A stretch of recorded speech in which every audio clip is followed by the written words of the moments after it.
Isin is an archaeological site in al-Qadisiyah Governorate, Iraq. Excavations have shown that it was an important city-state in the past. History of archaeological research.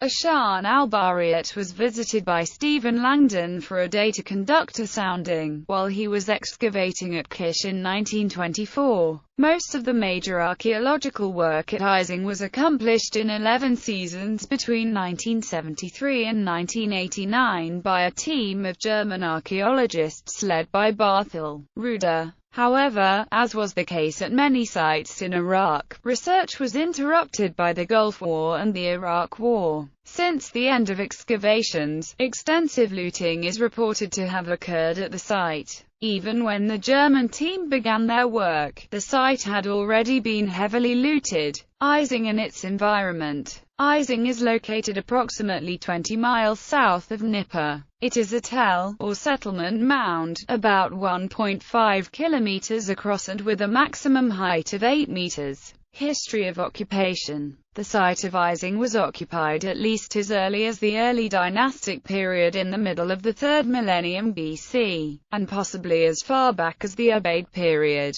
While cuneiform tablets from that time were found, the first epigraphic reference to Isin was not until the Ur-3 period, when the deteriorating 3rd dynasty of Ur finally collapsed at the hands of the Elamites at the end of the 3rd millennium BC. A power vacuum was left that other city-states scrambled to fill. The last king of the Ur dynasty, Isin, had not the resources nor the organized government needed to expel the Elamite invaders. One of his governmental officials, Ishberra, relocated from Ur to Isin, another city in the south of Mesopotamia, and established himself as a ruler there. One of Ishberra's year names reports his defeating Isin in battle. Although he is not considered part of the 3rd dynasty of Ur, Ishberra did make some attempts at continuing the trappings of that dynasty, most likely to justify his rule. Ishberra had ill luck expanding his kingdom, however, for other city-states in Mesopotamia rose to power as well. Esnunna and Ashur were developing into powerful centers.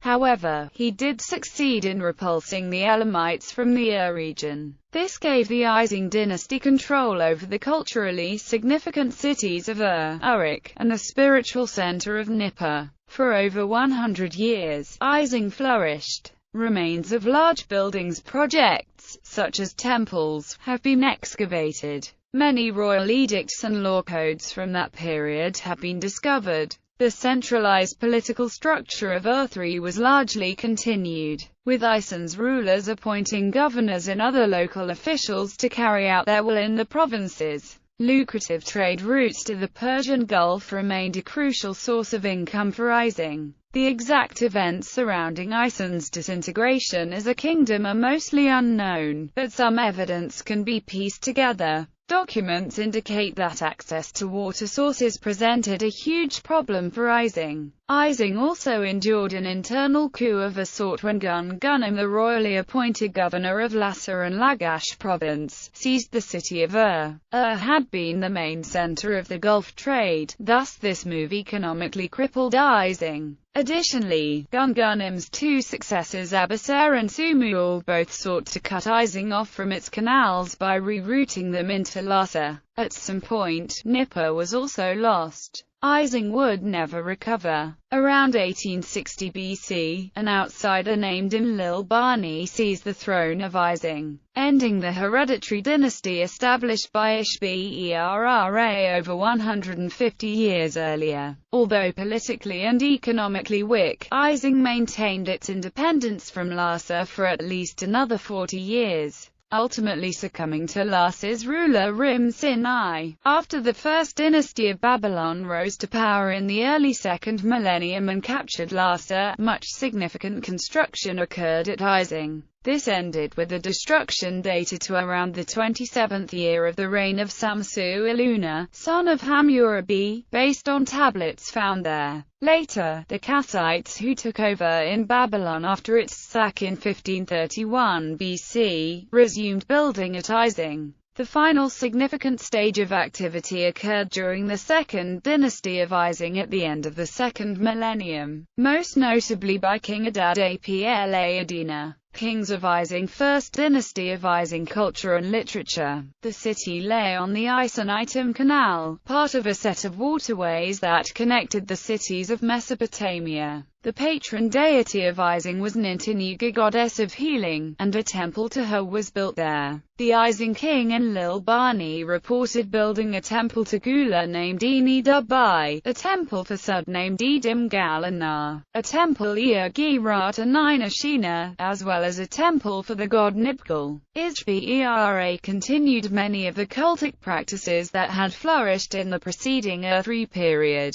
He continued acting out the sacred marriage ritual each year. During this ritual, the king played the part of the mortal Dumuzi, and he had sex with a priestess who represented the goddess of love and war, Inanna. This was thought to strengthen the king's relationship to the gods, which would then bring stability and prosperity on the entire country. The Isin kings continued also the practice of appointing their daughters official priestesses of the moon god of The literature of the period also continued in the line of the Earth-3 traditions when the Isin dynasty was first begun. For example, the royal hymn, the genre started in the preceding millennium, was continued. Many royal hymns written for the Isin rulers mirrored the themes, structure, and language of the Ones. Sometimes the hymns were written in the first person of a king's voice, other times they were pleas of ordinary citizens meant for the ears of a king. It was during this period that the Sumerian king list attained its final form, though it used many much earlier sources. The very compilation of the list seems to lead up to the Isin dynasty itself, which would give it much legitimacy in the minds of the people because the dynasty would then be linked to earlier kings.